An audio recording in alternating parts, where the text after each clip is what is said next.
Damn it, a turning point of destruction. In our present day, we suffer from the effects of our creations, such as the pollution caused by how we gather electricity and our pursuit of agricultural development. At what point do the solutions to these dilemmas outweigh the benefits of the action? At the cost of near destruction for people's culture and traditions, the ecosystem, and an entire species? This is the narrative of the Klamath River dams. During the early to mid-1900s, the construction of dams on the Klamath River was part of a broader surge in dam construction for hydroelectric power. There were 4 dams on the Klamath with the reservoirs blocking water flow. These dams are constructed by the California-Oregon Power Company, or COPCO. At the time, dams were championed as a clean energy solution and means to address various challenges. The idea was thought to be foolproof. During the construction of the first dams, it was not known these dams would create various problems. However, as early as the 1950s, results of the dam's impacts on the Klamath were already seen and known, as evidenced by a newspaper article titled, "Klamath River Dam Bill May Come Up Monday." In this article about the construction of a new dam, some expressed hope it would mitigate some of the problems created by the COPCO dam already in place. The article states, "Sportsmen contend reconstruction of the dam, which would be 85 feet high and take 2 years to build, would stop loss of fish life caused by fluctuations of the river flow by the COPCO dam." Until 1965, dams continued to be constructed. In the early to mid-20th century, hydroelectric power was a turning point of near destruction for the spawning habitat of salmon, the environment of the Klamath, and the life and traditions of tribes local to the river. The Klamath River is the second largest river in California and plays a crucial role in the ecosystems of the West Coast. Moreover, the Klamath holds one of the largest fish runs in California. It stretches 250 miles from Klamath Falls, Oregon to the Pacific Ocean in Humboldt County, California. The river has multiple tributaries, including the Salmon River, the Trinity River, and the Shasta River. These tributaries are also known to contribute to the Klamath River fish run. The spawning ground of all these salmon was mainly concentrated in the Upper Klamath Basin and Klamath Falls, Oregon. This basin is 15,000 square miles and is about 60 feet deep. The Klamath River, now separated into segments with little to no free-flowing parts due to the construction of dams, is no longer classified as a spawning habitat for salmon because they can no longer reach the basin of Upper Klamath Lake. There aren't fish that are actively spawning in the river there because they're above Iron Gate. Remember, the salmon and the steelhead and the sturgeon, the lamprey, they can only go to Iron Gate Dam and stop. There's no fish ladder. There's just a hatchery there. Many types of salmon run along the river, including coho, chum, and both ecotypes of Chinook, spring Chinook and fall Chinook. Prior to the construction of the dams, there were an estimated 1 million spring Chinook and 600,000 fall Chinook spawning each year. After the construction, around 1955, the salmon population was dramatically lower, under 200,000 for the combined species and genotypes. Because the Bureau of Reclamation was diverting too much water to agricultural projects, this caused the water level in the river to decrease dramatically, causing significant problems. In 2002, it was estimated over 100,000 adult spring Chinook died on the banks of the river.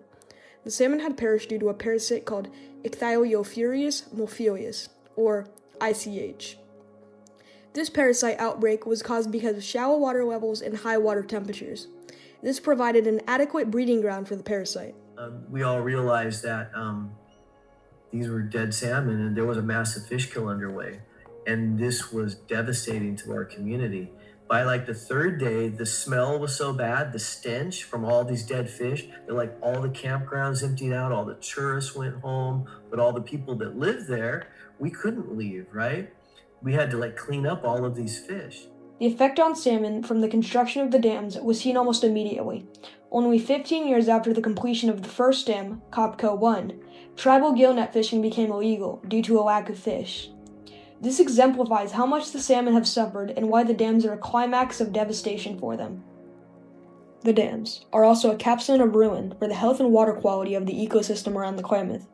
These dams blocked water flow, and the reservoirs behind these dams became warmer, providing ideal breeding grounds for harmful algae and parasites.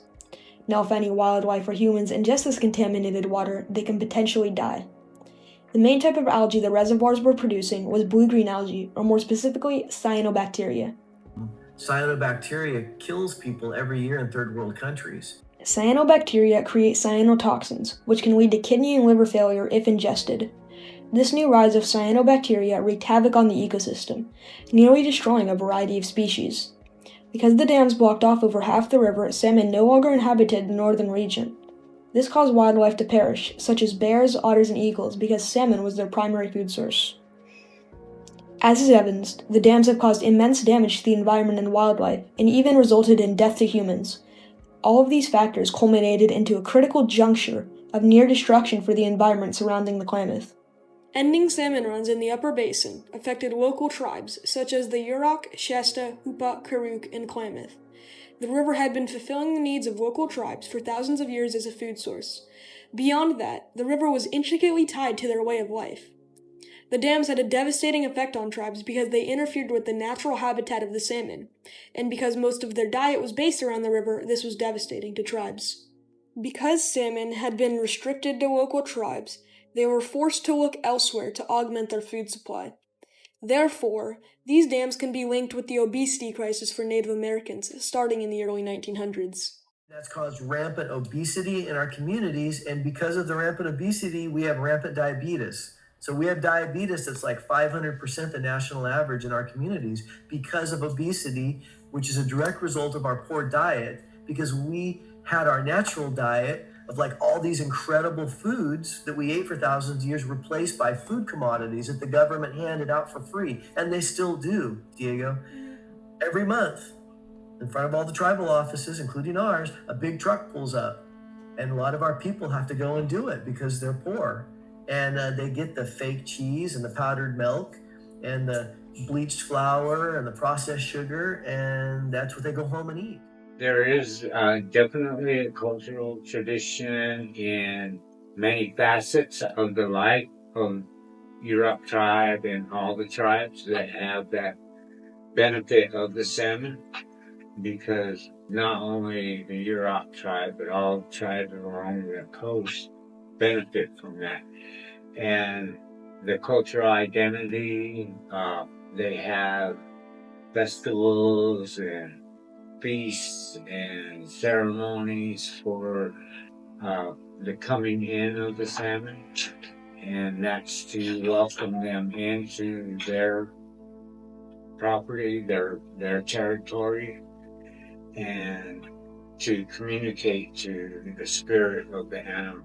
Salmon are also considered a keystone species for tribes because of the nutrients that are gained from eating this protein. The salmon population since 1900 has decreased by an estimated 95.5%. In 1933, tribal gillnet fishing became illegal on the river. This deeply affected tribes like the Yurok, Karuk, and Hupa because this ceremonial way of catching salmon was a quintessential part of their culture. In recent years, we have seen limits, as well as complete bans on salmon fishing on the west coast because of the low numbers of fish returning each year to spawn. This serves as a vivid illustration of how the construction of dams almost obliterated the livelihoods of the indigenous tribes residing along the river, marking a pivotal moment of near devastation for these communities.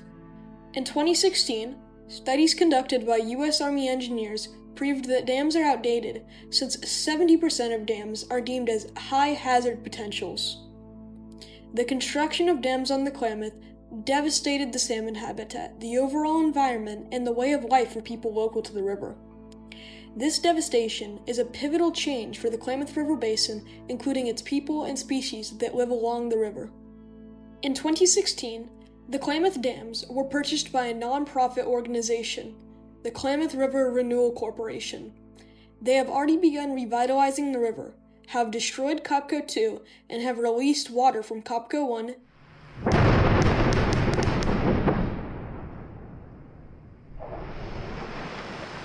J.C. Boyle,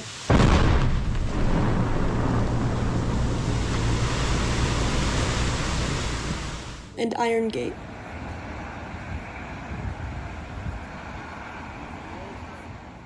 Moreover, by the summer of 2024, these dams will be completely removed. This will be the largest dam removal that the U.S. has ever seen. Do I think that the Klamath River will be restored? No. Can it be rehabilitated? Absolutely, and that's what we're doing.